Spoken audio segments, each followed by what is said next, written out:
Otep à tous, bien-aimés frères et sœurs.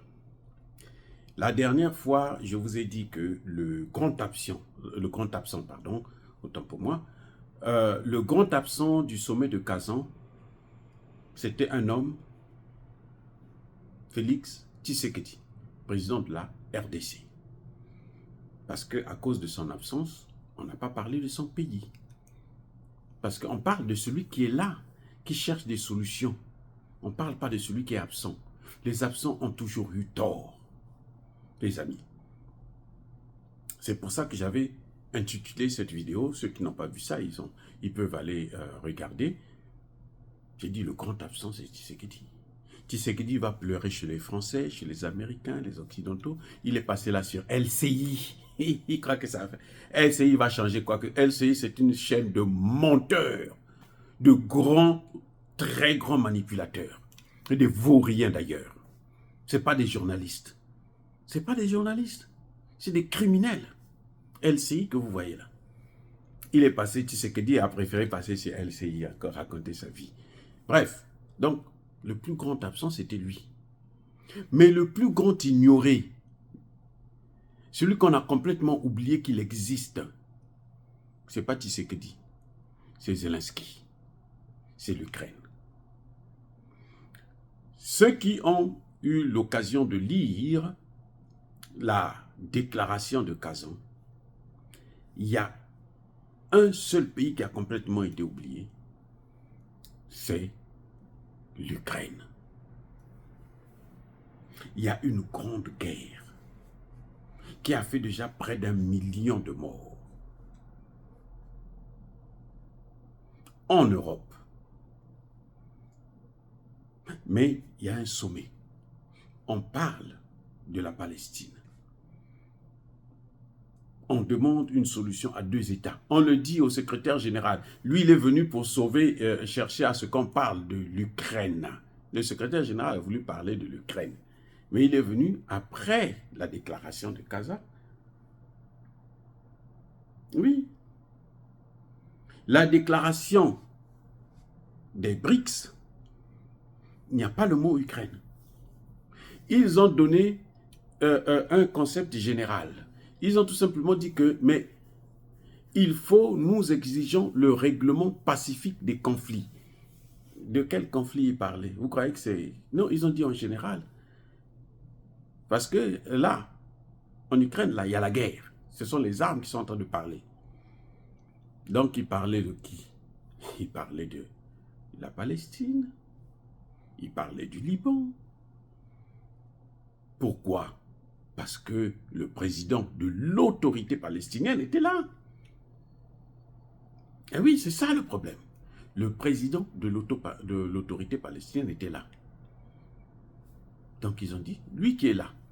Les Libanais sont représentés.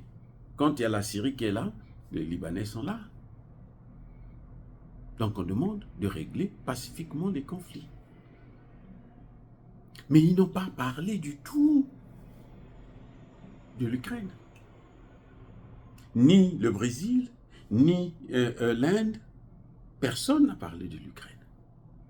C'est le secrétaire général qui est venu parler de l'Ukraine, mais lui n'a pas parlé de la Palestine. Vous voyez comment ils sont terribles.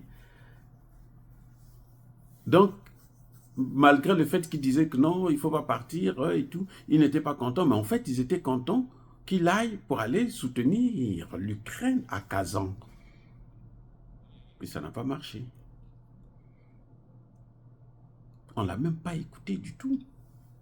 On a oublié qu'il y avait une guerre qui se passait là, à quelques kilomètres de là où il se trouvait. Les armes étaient en train de tonner. Le même moment là, Poutine a renforcé ses soldats. Eh oui. Donc, vous voyez, si l'Ukraine avait accepté les négociations de paix, eh bien, on ne serait pas arrivé là. Peut-être même que l'Ukraine serait invitée afin que Poutine puisse montrer que non, mais effectivement, moi je veux la paix. Vous voyez? Donc, ce qui est intéressant, c'est que on comprend maintenant que les pays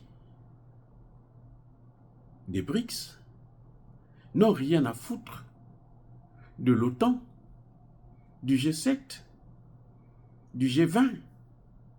Ces pays-là, ce qui les intéresse, c'est leur coopération entre eux.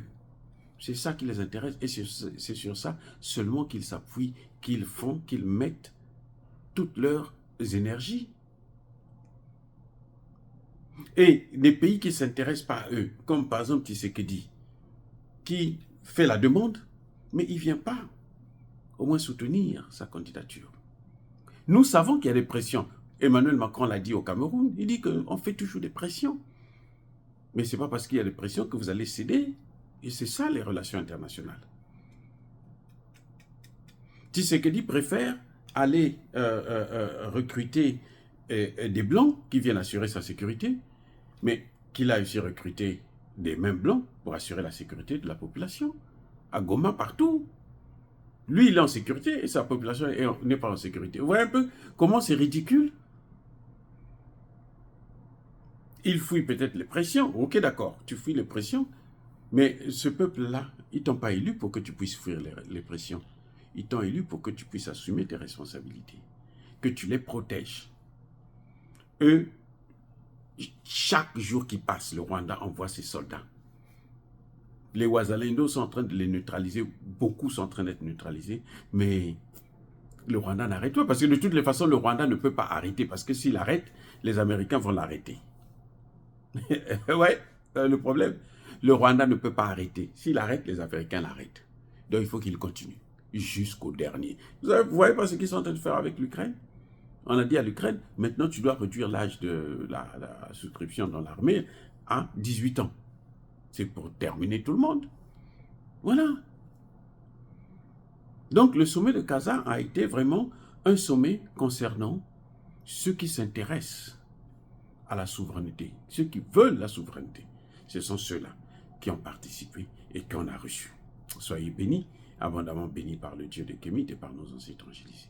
Mais que tous ceux qui persécutent le continent africain le pillent et le déstabilisent, qu'ils soient noirs, blancs, chinois, arabes, juifs, indiens, qui qu'ils soient punis, maudits, foudroyés, neutralisés, écrasés, effacés par le Dieu de Kémit et par nos ancêtres angélisés. Vive l'Afrique éternelle. J'ai dit et j'assume.